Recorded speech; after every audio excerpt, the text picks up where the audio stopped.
Finding Hope, the Road to Recovery. Hello everyone, and welcome to our episode titled Finding Hope, the Road to Recovery. My name is Dr. Jessica Lasater. I am a clinical supervisor and clinical psychologist at Tarzana Treatment Centers. Today we're going to be talking about youth co-occurring disorders. And before we begin, I would love to introduce our guest, Mark Winkler, our program coordinator. Mark, would you like to introduce yourself? Yes, thank you, Dr. Jessie. As Dr. Jessie said, my name is Mark Winkler. I am a program coordinator over at Tarzana Treatment Centers, working with a program we call Future Leaders, OAYI, Opioid Affected Youth Initiative. And I'm also a joy advocate, but we'll talk about that a little bit. I'm glad to be here. So today our focus is going to be on youth substance use and mental health disorders, or as we call it, is co-occurring disorders. A quick explanation of co-occurring disorders is when a child is diagnosed with both substance use and mental health. We do want to explain the whereabouts of where co-occurring disorders might be created. There's internal and external impacts, and we also want to continue along this line of whole person care and integrated treatment at Tarzana Treatment Centers. So to kind of jump into that and discuss, let's start with talking about internal impacts. So internal impacts are similar to internal developmental impacts. When we think about that, we think about a child along the spectrum of their development. So we think of the small child who grows up in a hopefully beautiful, loving household. And there's some key factors. So specifically at Tarzana, we try to focus between the ages of 6 and 18. You might hear a terminology called transitional age youth, and that's 18 to 24. And we do also assist with that population. But for today's episode, we're focusing between the ages of mainly 12 to 18. So when we think of internal developmental impacts, we can pull in the thought process of what children are going through developmentally at that time. So we see during the ages of like 6 to 12, kids are trying to establish themselves as human beings. This looks like they are trying to find their purpose. They're trying to see what they're good at. And then as they move into a teenager, the main thing that they're focused on is identity versus confusion, which, to kind of label that through Erickson, identity versus confusion is a child who's trying to figure out who they are. And I think we all see that in teenagers. They're trying to make a place for them. Mark, what do you think about that? When you say that development of identity between the ages of 6 to 12, right? I think about young men and women, right? And how they really develop their identity. And a lot of those cues are taken on the schoolyard, right? And how young men develop this sense of what I call radicalized masculinity, or some people call toxic masculinity. And they move away from being connected to their overall emotional content themselves, how they should respond to the world around them, right? And women, young girls, are pushed away from tapping in to emotions that will be considered inappropriate for them, right? So they're trying to establish their identity in spaces where their true identity is really difficult to emerge. So, but it is critical that we concentrate on that time span, that 6 to 12, and really tap in and see what's happening. Mm-hmm. Yeah, that's a great explanation. It actually moves us into this conversation about external impacts. And so I'm glad that you brought that up, because external developmental impacts are looked at in a way of what's going on around the child. So when we see that, I think of this wonderful educator. I studied him when I was in graduate school, Bronfenbrenner. And so Bronfenbrenner, he discussed these different subsystems, right? So we know as educators, facilitators, psychotherapists, program coordinators, the whole lot. We know that their parents are a big aspect of what affects them, but we also know peer pressure. We know that resources. So if it's a single parent home, there's so many cultural, socioeconomic impacts that are happening that will affect a child. Then we think of even bigger impacts, and that can lead to cultural impacts, that could lead to COVID-19, which we'll step in and discuss. And so with each impact leads to a developmental change, all during a time when children are going through this identity and confusion. They're trying to figure out who they are, and everything around them is making it very clear to them of what path they want to take. Sure. We can't leave out that ever-present monster called social media. Yes. Right. And so they are trying to navigate all of these different systems, all of these different stimuli. And then they wake up in the morning and they pick up their phone, and the social media is telling them to think this way, to do this. This is, if you do this, then you'll be this. And so navigation becomes a lot more difficult in this day and age for youths. And so, we'll talk about it more, but parents really have to cue in during this time and really just sort of talk to their children about what's happening with their thought process. So it's really, it's much more important, but we'll jump into that a little bit deeper later. So to kind of go a little bit deeper into Bronfenbrenner, Bronfenbrenner is this person who had a multitude of subsystems. So I would love to kind of go through each of them just so that people could understand the different effects that we're working with. So when we think of co-occurring disorders, so we will receive a child that has a substance use or mental health disorder, but we have to look at the system that they're living in so that we can provide different arrangements in their life, different support systems in their life, which I think Tarzana Treatment Centers does a wonderful job at with all the resources we provide. But a certain example would be, if we received a parent who, let's say, is a, 2-parent household, maybe 3 siblings, and both parents are working full time, already that time constraint of having to work an 8 to 5, their children are at school, and they have multiple siblings that all have their own unique pathway, I should say, you know? And so now they have to go to treatment. They have to work with a mental health therapist. They have to maybe work with a substance abuse counselor. And so we have to kind of jump in with external resources. And so in that might look providing a therapist. It might look like providing a case manager. So, case manager is someone who works with the parents to provide certain resources like medical insurance or housing or resources. And then a substance abuse counselor is someone who will focus on whatever the child is currently addicted to at that time. And so to pave the way to something big that recently happened, I think we are all still coming out of it, is COVID-19.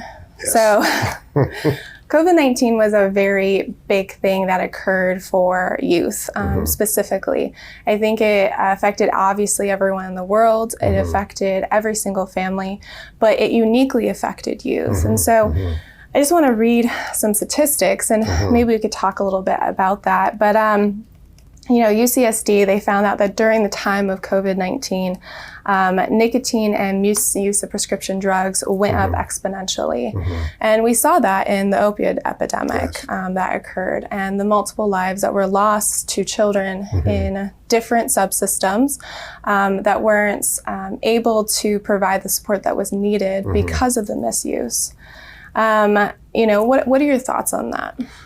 Well, just to jump back, the way we approach treatment at Tarzana Treatment Centers, right? It's a whole child, right? And the whole child includes the parents, the extended family, if there's a grandmother or a grandfather or a coach. So we bring in all of those elements, because when you are talking about treating a child, when you're talking about looking at how to heal a child, really, you can't isolate the child from the environment, right? Because then what happened is you take that child and you put them right back in the environment, and then unless he is just such strong will, he's going to fall prey to the behaviors of the environment, right? Because he's still learning, he's still growing, his mind's still developing. COVID, you're right, it did a lot to isolate children from that need to be connected with their social environment. Recently, the Surgeon General declared a isolation pandemic, right? Because a lot of people have not recovered from that. They got disoriented on how to really be connected, right? And they got much more connected to having friendships through social media. And so they lost that personal touch. Yeah. And it's difficult when the parents lost it as well, right? Because there was a lot of fear about, getting infected, getting sick, right? Yeah. So that fear really drove behavior, and that has not properly been dealt with. So it's absolutely necessary to look at the whole child and all the environment and really look at those social changes, those really impactful changes that are affecting children's just their processes, their developmental processes. Yeah. It's interesting, as you were talking, it brought up something that I remembered when I was writing my dissertation, and it was in regards to a study that was done on mice, and it was called Rat Park. And what they did is they isolated rats in one cage with nothing, no families, no activities, and they gave them cocaine water. And then they did the other, but they had families and they had activities. And what they had seen was the isolated rats ended up using cocaine water compared to the rats that had families and had activities. And it was really an astounding study that I think really affected understanding how substance use and even mental health works. We know isolation is such a negative factor for adults, but specifically for youth, it's imperative because they're going through so many social developmental stages, and COVID put a halt at that. Yes. And so add in not just the COVID halt of that, but it also enhanced social media, which then enhanced a lot of negative factors like bullying and lack of control on the parents' side because their kids had access to any type of information that they could find. And so which was interesting because even on the mental health side, like during COVID-19, they saw that 30% of emergency room visits increased of youth. So that means 30% of children were going to psychiatric settings due to the fact of suicidal ideation, substance misuse, and that was a really scary result of that. I mean, think about it. You put people who don't normally spend that much time around each other, right? So disagreements, dislikes, those dynamics don't get to play out if the parents are working, the children in school. They come back, they're exhausted normally, and what they want to do is just veg out in front of the television or go to sleep, right? Yeah. But that didn't happen during COVID. Yeah. Parents were not working, children were not in school.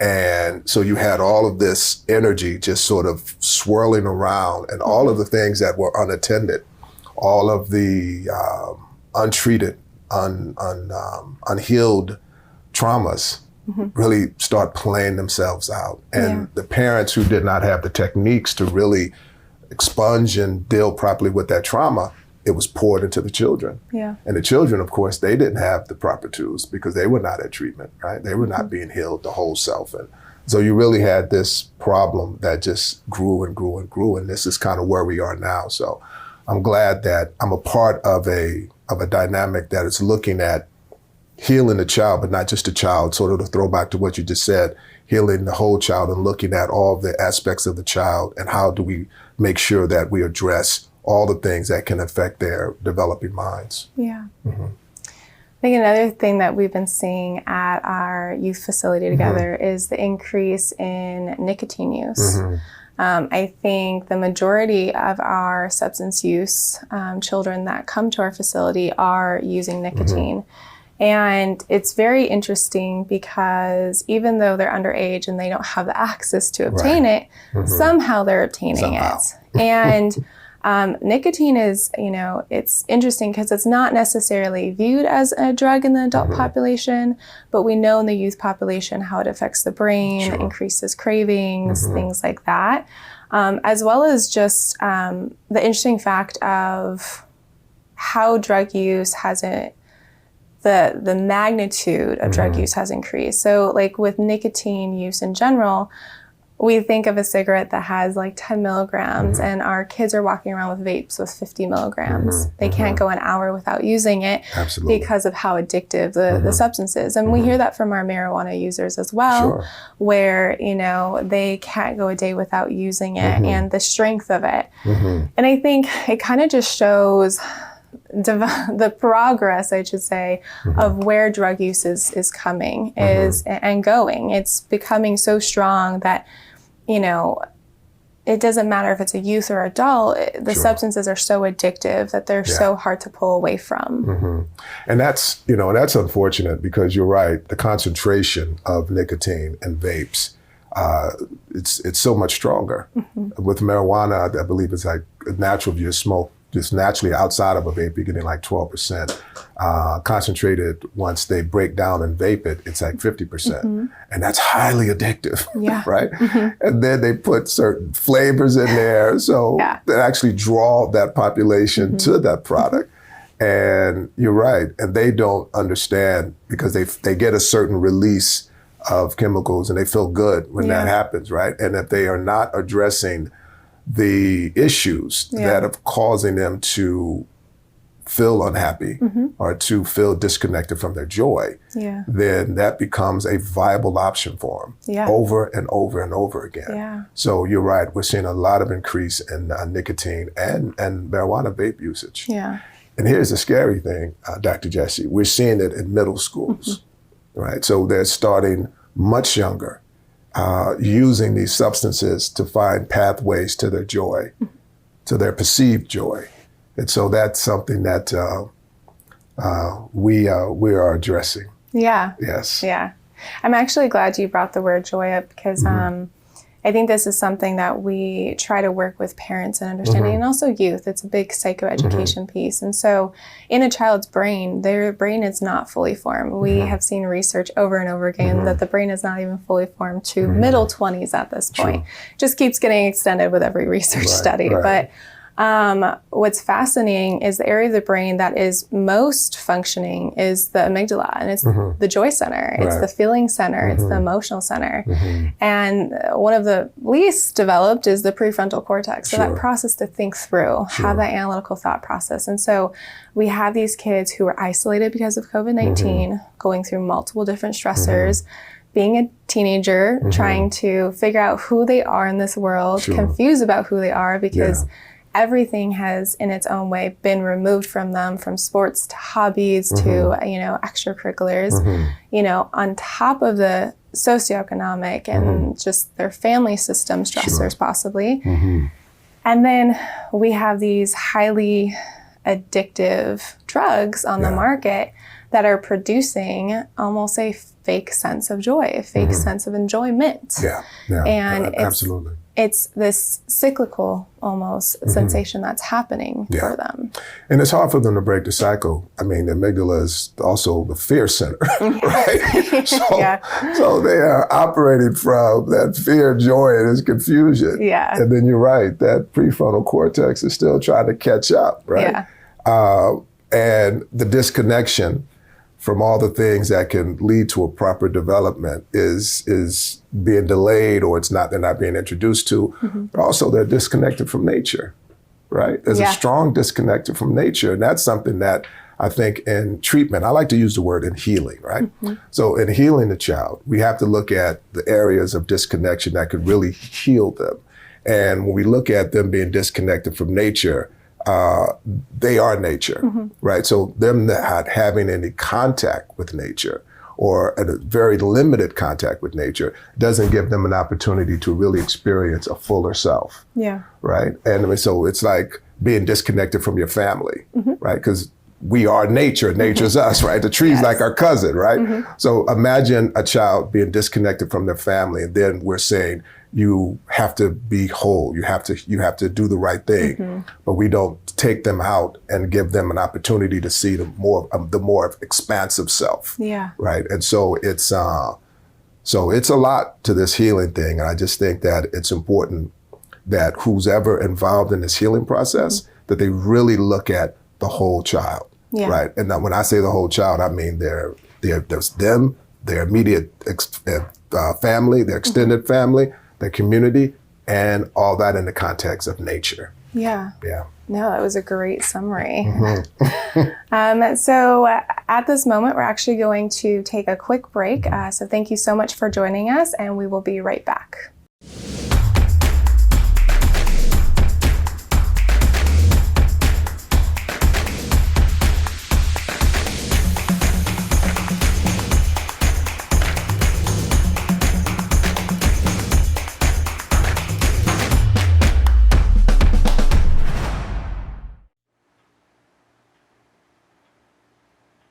I was diagnosed at 37. I had 2 children, made the kids' lunches, took them to school, was on the BTA. I started to feel tired, that I thought I had swollen glands. Life was going to change for me pretty quick. Went to the doctor, he put me on an antibiotic. A week later, I started feeling like a lump at the side of my neck. They immediately took an x-ray and said, that's a tumor. They did the biopsy, found out it was cancer, started me on chemo and radiation right away. Since I was so young, I wanted to try to save my voice. And I was okay for about a year. Then I was brushing my teeth, and I spit up some blood. So, back to the doctor, and he's like, next step is, we gotta remove the voice box.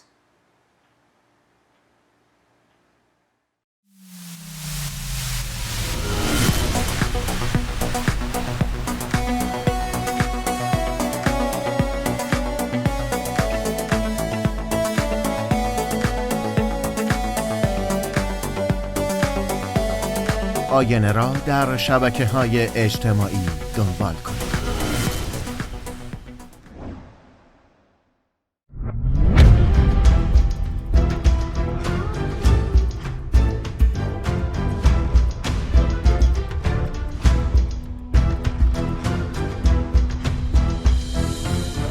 This is a message for United Nations and for all the nations globally.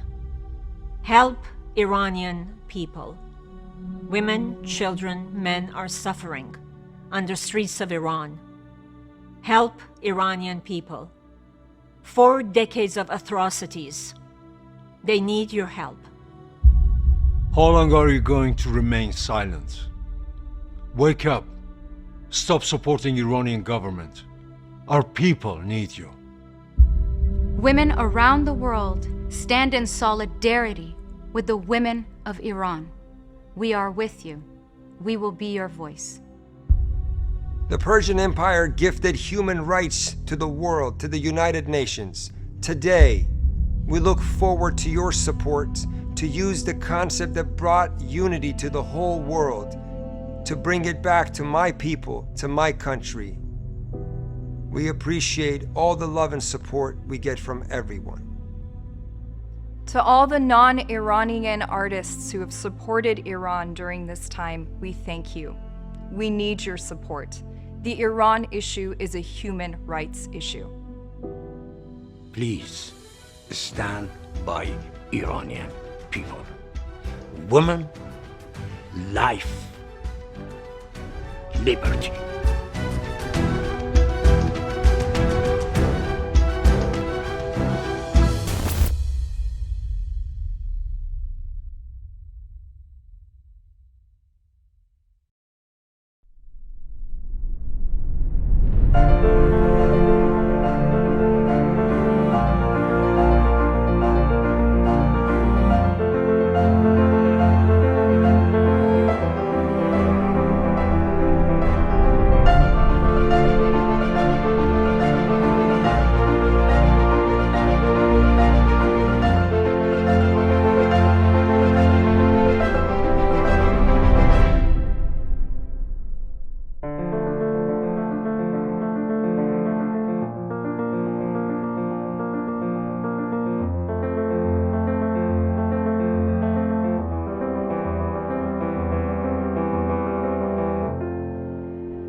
Welcome back, everyone. So in the second part, we're going to focus on treatment, whole person care, and different ways that we can assist your child and your family through treatment of both substance use disorders and mental health disorders.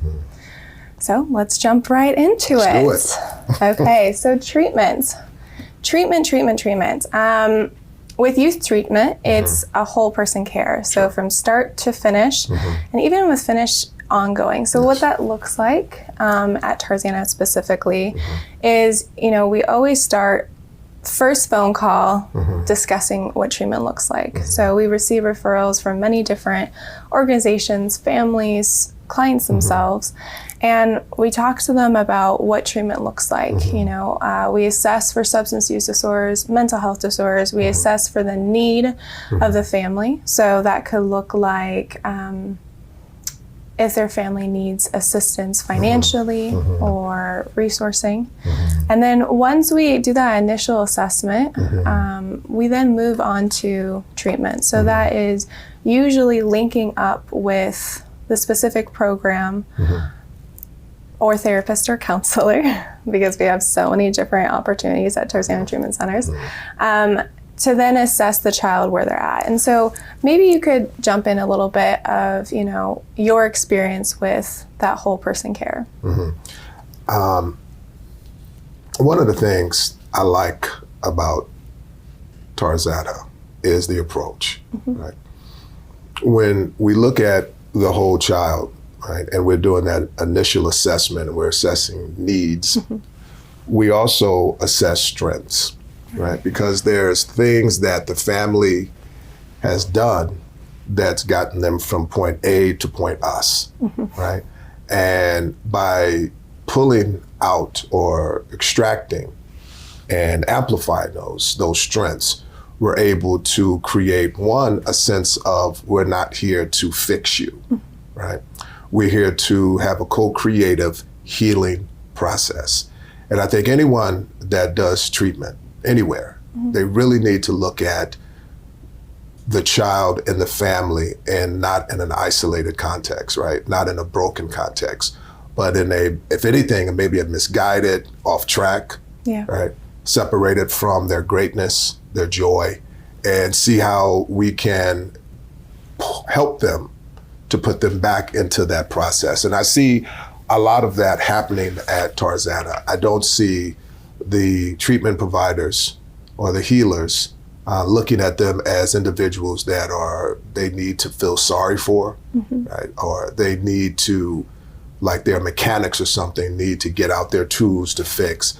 They're looking at, here's a group of people who want to be joyful, but have been misguided from that. If you think about a child, right? When a child is first born, after the slap, the child is quickly smiling or learning all those things, and there's just this joyfulness, right? And what happens is that's interrupted, right? The things that come into the child's life, these adverse child situations, some unintended and some, very intentional. And so I think what I like about the process that I see with Tarzana is they try and do their best to recognize that these are human beings that need love, right, and connection. And so, No, I think that was very beautifully said. I think in working at Tarzana, so I've been working there for about 6 years, Tarzana has grown exponentially. So we see that in the magnitude of the differences of programs. And so, to name a few, we have these beautiful prevention-based services. And so we think of prevention, we think of, these community-based members that are advocating to prevent a mental health disorder, a co-occurring disorder, a substance use disorder. And so we have, multitude of prevention-based services in youth where they go into the field, they go into school-based community centers, they go into Boys and Girls Club, they do presentations, and they lead with psychoeducation, as well as that'd be a forward connection. They try to form that connection with the community so that the community can connect back to Tarzana and see that there's further treatment options, you know? And then as we move through that, I mean, then we think outside prevention, the main treatments. And so treatment can obviously look as psychotropic medication, so psychiatry. It can look like mental health therapists and treating a mental health disorder. It can look like substance abuse counselors and going to group counseling and you know, individual counseling. And then there's these awesome adjunct-based grants. And so they're a little bit prevention, a little bit treatment. And you know that because you're, you know, leading one of those main grants. And I would love for you to kind of expand upon these adjunct grants that are a little bit treatment, a little bit, you know, prevention-based, because it's this hybrid program that really helps with that connection. Yeah, we have several programs, several grants that work with helping the youth in the community, the surrounding community, to understand what some of the things that could prevent a child from having a full, joyful experience. And you're right, it's happening in different environments. It's happening in schools, it happens in the home. And the thing I really like is, because when I think of healing a child, right? I can't separate the child from the environment, right? I can't separate the child's experience just walking down the street, right? And there's so many different entities that the child experiences in the community that are actually doing the work to help to heal the community, right?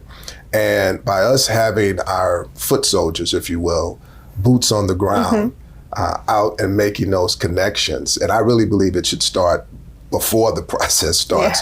We should know within a mile radius all the treatment or all the healing entities in the community, so we can immediately, even during the process of the healing, to connect and to bring in and to start having that sort of collaborative, co-creative activities.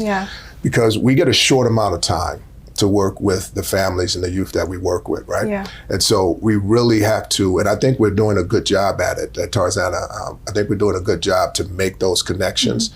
I just see that, and as we get deeper and more intentional with that, that can look like from the beginning, having these sort of roundtable discussions of people that are in the community, from the businesses to the spiritual communities to the mental health aspects of the communities to the parenting, just all of that. So when you bring in a child to a healing experience, the child really gets to experience a whole healing.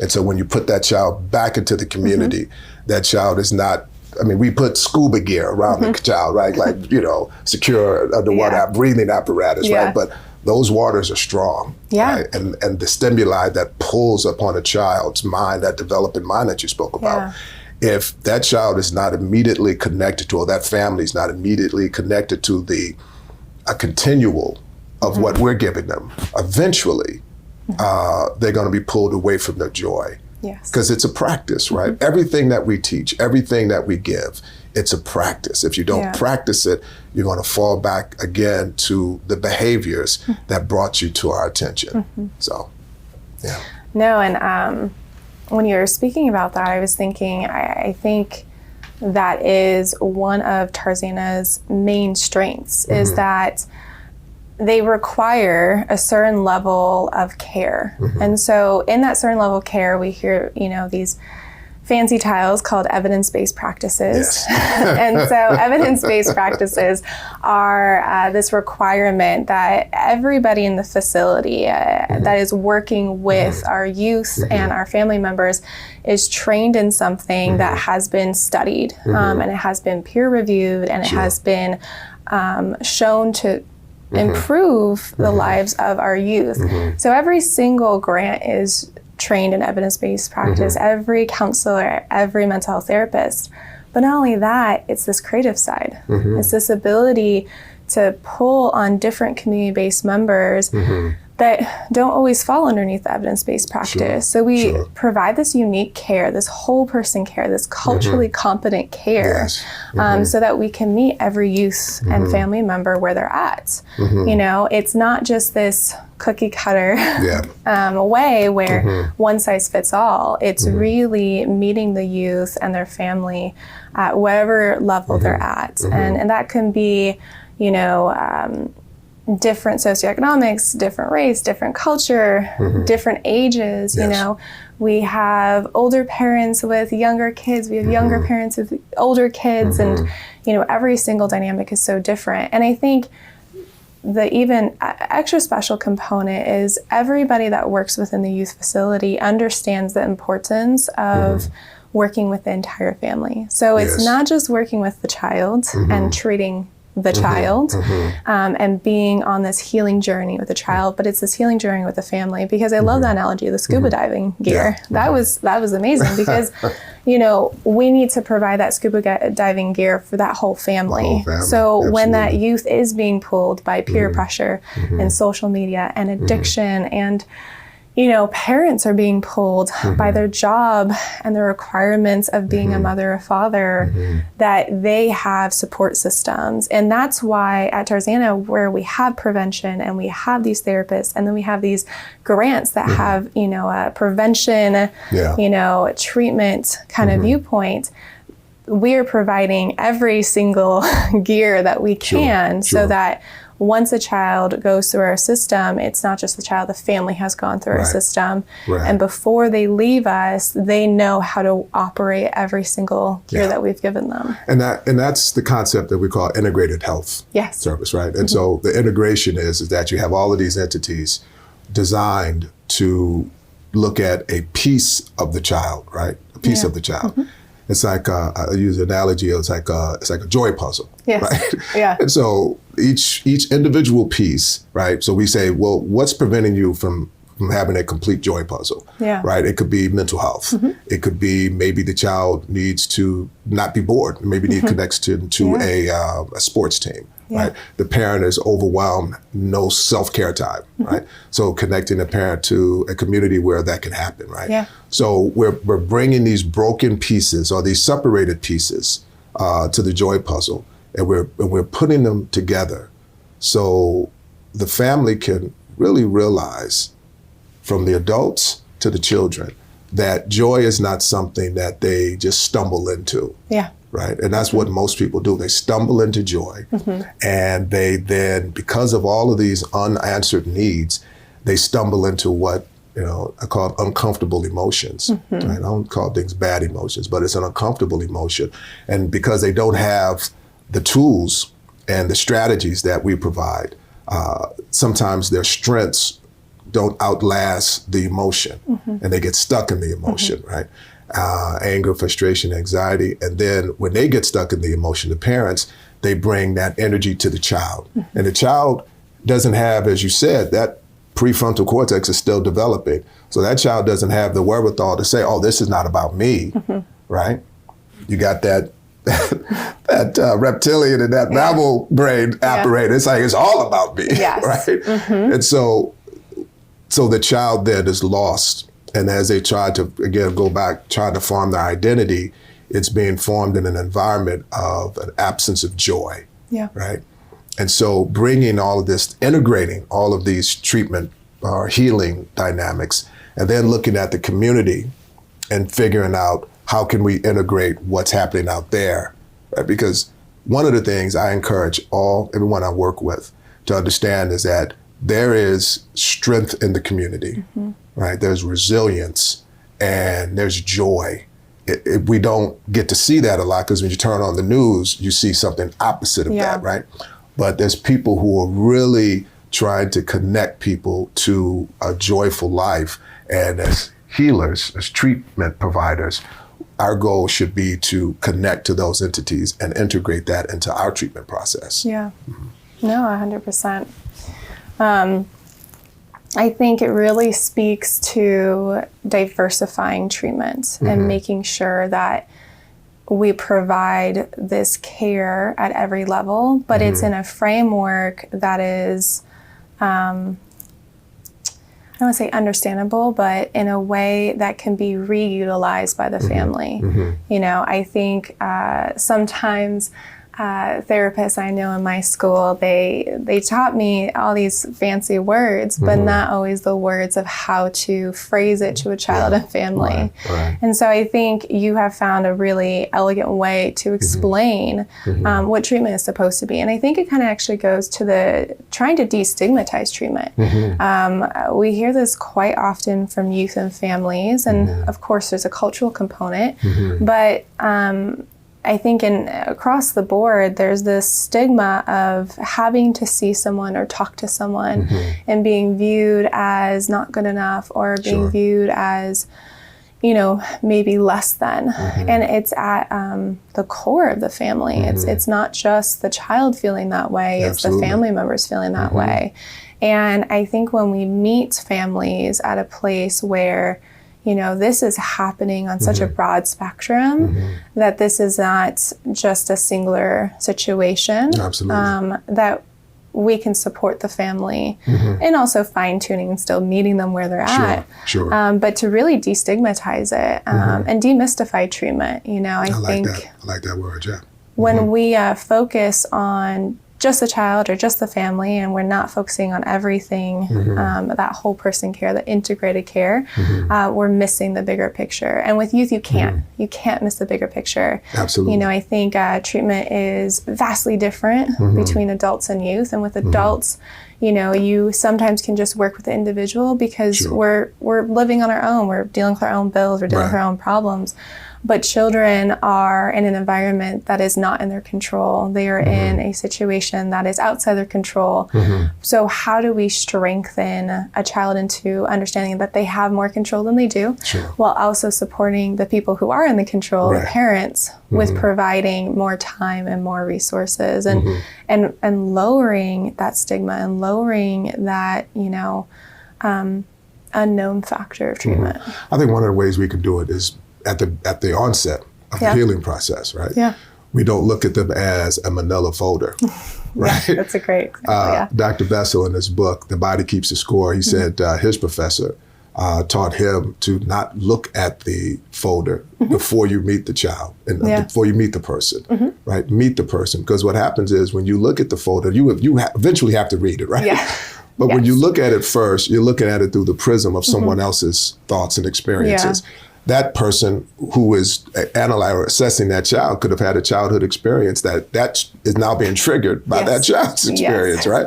And so they're writing now about how horrible the parents are, right? And so the child should be separated from the parents, which may be the case, but I don't know. It's not that way all the time. So we have to meet the people first. They're human beings, right?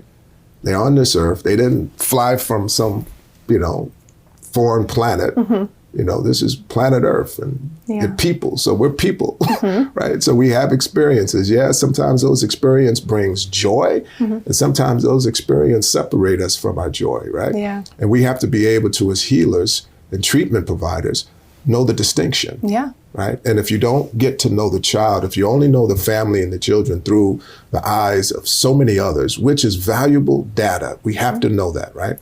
But if that's our only beginning, we're not going to speak during that assessment when we're looking for needs. We're not going to look for the strengths. We're just going to look at them as a needy case. And then they're going to, if that's how they see themselves now, they're going to fall into that mindset, and they're going to be disempowered, and they're going to feel like, oh, you just do your best with my child, right? As opposed to saying, how can we co-create a healing process, a healing situation that includes us as the center, right? And the only way to do that is from the beginning. We have to see them as human beings having a human experience that's got interrupted. And that cultural competence is so important, because when most of these treatment modalities were created, they were not created with cultural competency, right? So they didn't look at all the factors that make people do some of the things they do. They didn't look at slavery. They didn't look at Jim Crow. They didn't look at racism from brown and black people. That wasn't taken into account. How I mean, in the Bible, the DSM, racism is not even considered a disease, right? So we only deal with the impact of racism, right? So if you don't look at what experience the person is having in the treatment process, and you go in with just what you learn from these brilliant practitioners, but who were somewhat or maybe a lot separated from the other's experience, then you're not going to be able to heal the whole child. And we have to do that as providers and treatment providers or healers. Yeah. You see, I interchange those words a lot, right? Because we are healers. We are, right? no, and I like that terminology. You know, I think we need to move away from some of the practicality word choice. And so utilizing healers, I agree, you know.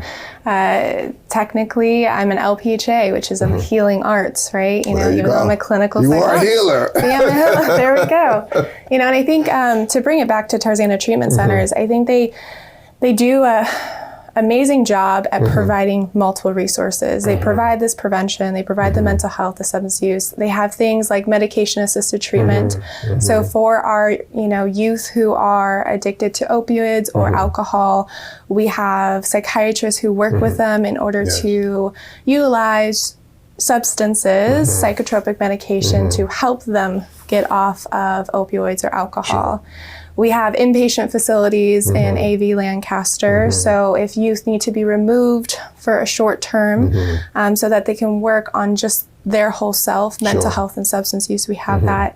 We now have a primary care physicians that can see our youth and families. We have transportation services, we have vouchers, we have nicotine cessation programs. I mean, it's endless. I mean, we have youth facilities in the San Fernando Valley, in AV Lancaster, and we're just looking to expand. And so the beauty is we continue to expand and we continue to hire healers and practitioners to support the movement of Tarzana Treatment Centers. And I think what I have enjoyed while working at Tarzana is that there is no. There's just how. How can we do it? Absolutely. And I think you and I have both experienced that while we've been there.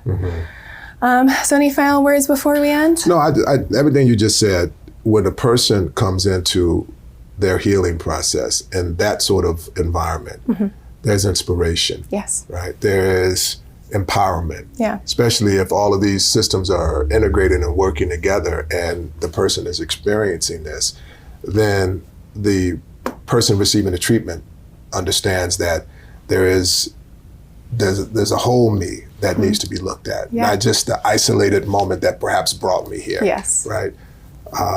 And so I'm excited. I've been with Tarzana Treatment Centers for a year now, and I really enjoy working with the people that I've interacted with because I see a spirit of wanting to help to bring joy, right?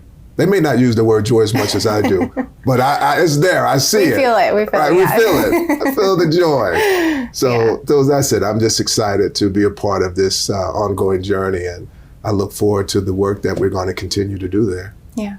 Same here.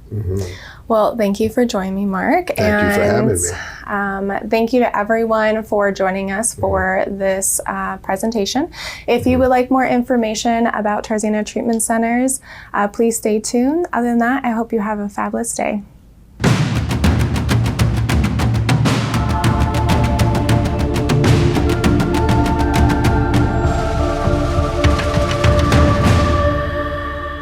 Finding hope.